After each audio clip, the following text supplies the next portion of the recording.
आओ बच्चों सुन लो एक कहानी। पंचतंत्र से चुन के लाए है दिल की ये पानी। आओ है दिल की ये पानी। तो बच्चों आज की कहानी का नाम है तीन मछलियां। मछली को तो तुम लोग जानते ही होगे, सभी जानते हैं, है ना। तो तीन मछलियां एक तालाब में रहती थीं। एक तालाब नहीं, जलाशय उसको कहिए आप। जलाशय क्या होता है? हाँ, जलाशय नदी के आसपास जो नीची जगह पर पानी इकट्ठा होता है, नदी के पानी से ही उसको पानी मिलता रहता है, उसको जलाशय कहते हैं। और उसमें और भी मछली थी, लेकिन हम तीन मछलियों की कहानी सुना रहे हैं, जो कि तीन मछलियां थीं। आपस में बड़ी अच्छी उनके अंदर मित्रता थी, सब एक दूसरे से सुख दुख अपने शेयर करती थीं और कोशिश करती थी कि आपस में मिल बांट कर खाएं पिए रहें और सब एक दूसरे से मिलकर रहें। तीन मछलियों के नाम भी थे, है ना। पहली मछली थी अन्ना।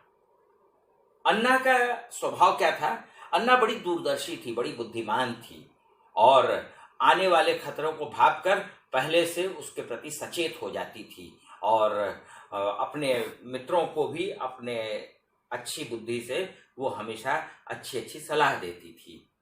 दूसरी मछली थी प्रत्यु। तो प्रत्यु क्या था उसका कि ठीक है, थोड़ा मनमौजी टाइप की थी और सोचती थी कि जब मुसीबत आएगी तब देखा जाएगा।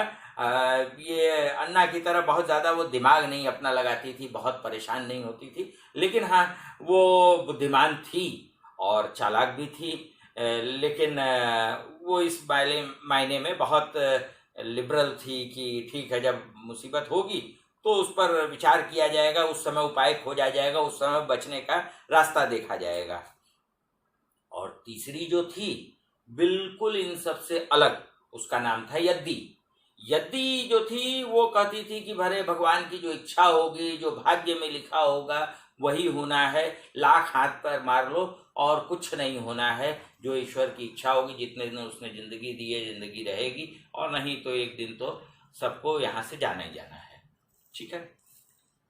तीनों अलग अलग विचार की थी, लेकिन तब में मित्रता भी बहुत अच्छी थी। तो एक दिन की बात है कि मछुआरे आते थे नदी में मछली पकड़ने के लिए।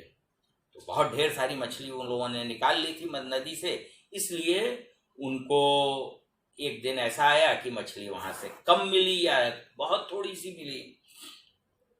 जलाशय बहुत छोटा सा था तो इसलिए उस पर उनकी कभी निगाह नहीं गई थी। लेकिन आज जब कम मछली मिली तो उन लोगों को ये हुआ कि अब चलें और मछली कहाँ मिल सकती है, उसकी जगह तलाश करें। उनकी निगाह चली गई जलाशय पर, जिसको आज तक वो सोचते थे कि इसमें मछली नहीं होगी, वहां पर उन्हें बहुत ढेर सारी मछली दिखाई दी। बड़े खुश हो गए कि अरे चलो आज शाम हो गई है, कल सुबह आते हैं, यहाँ पर जाल डालेंगे और ढेर सारी मछलियां पकड़ेंगे। ये बात तीनों मछलियों ने सुन ली और मछलियों ने भी सुनी होगी निश्चित रूप से, लेकिन अभी कहानी तीन मछली के साथ में है। तो तीनों ने सुन ली ये बात। ये बात सुनते ही अन्ना ने कहा कि देखो, ये कल आएंगे, यहाँ पर बड़ा सा जाल डालेंगे और हम लोगों को पकड़ के ले जाएंगे। इससे बेहतर है कि ये हमें पकड़ सकें, हम लोगों को अपनी जगह को छोड़कर नदी में चलना चाहिए, क्योंकि नदी से उस जलाशय का रास्ता था तो पानी पानी वो निकल जाते। तो उन दोनों ने कहा कि ठीक है, तुमको जाना है जाओ, हम लोग तो यहीं रहेंगे। और उसमें से जो प्रत्यु थी उसने कहा कि जब मुसीबत आएगी तो देखा जाए, कोई उपाय सोचा जाएगा। और यद्दी ने कहा कि अरे जब अगर हमारे नसीब में होगा कि जाल में फंसना है तो हम फंसेंगे और फिर चले जाएंगे, जो होगा ईश्वर की इच्छा। उसने बहुत समझाया अन्ना ने, लेकिन वो नहीं मानी। तो फिर उसने कहा कि ठीक है भाई, जब तुम लोग नहीं मानती हो मेरी बात तो मैं तो जा रही हूँ। उसने रातों रात अपना रास्ता नदी की ओर कर लिया और नदी में जाके चैन से वो आराम से बैठ गई। दूसरे दिन सुबह रात भर वो सोच रही थी प्रत्यु कि अरे हो सकता है कि मछुआरे कल आए ही ना, कल कहीं दूसरी जगह वो मछली मारने चले जाएं, या उनकी बस्ती में कुछ परेशानी हो जाएगी तो भी वो नहीं आएंगे। ऐसे ऐसे सोच रही थी, कल जब आएंगे तो देखा जाएगा। सुबह सुबह मछुआरे चले आए। अब तो प्रत्यु बड़ी घबरा गई कि अरे ये तो वास्तव में चले आए हैं, तो अब क्या किया जाए। दिमाग बड़े तेजी से उसका काम करने लगा, वो सोचने लगी। तो तुमने देखा होगा कभी कभी नदी और जलाशय में लोग अपने मरे हुए जानवरों को उठा के फेंक जाते हैं, है ना। तो वैसे ही कुछ दिन पहले वहां पर एक जानवर को आदमी लोग आकर फेंक गए थे, जो कि बिल्कुल सड़ चुका था।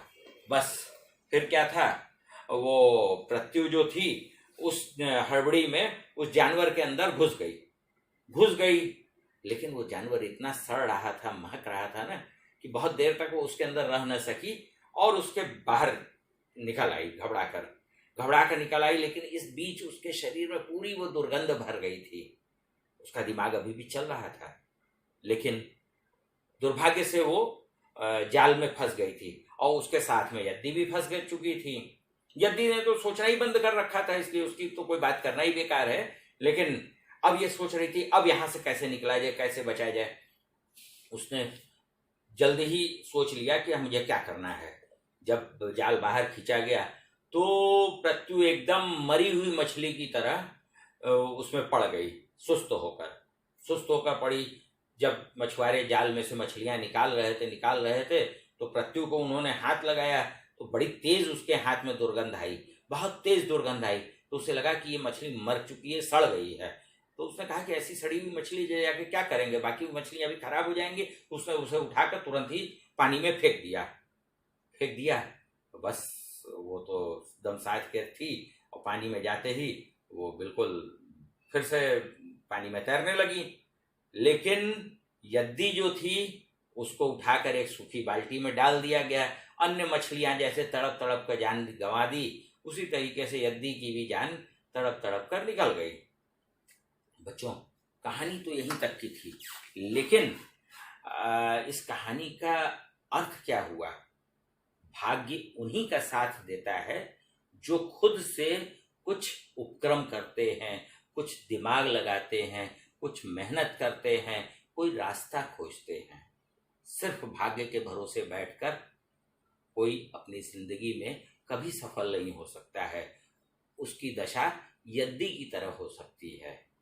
और हमेशा अगर आपको अपनी जिंदगी में बहुत आगे जाना है, बहुत दूर तक चलना है, तो अन्ना की तरह दूरदर्शी बनिए और हमेशा अपने खतरों से आगाह रहिए। तो आज की कहानी बस इतनी सी। फिर मिलते हैं।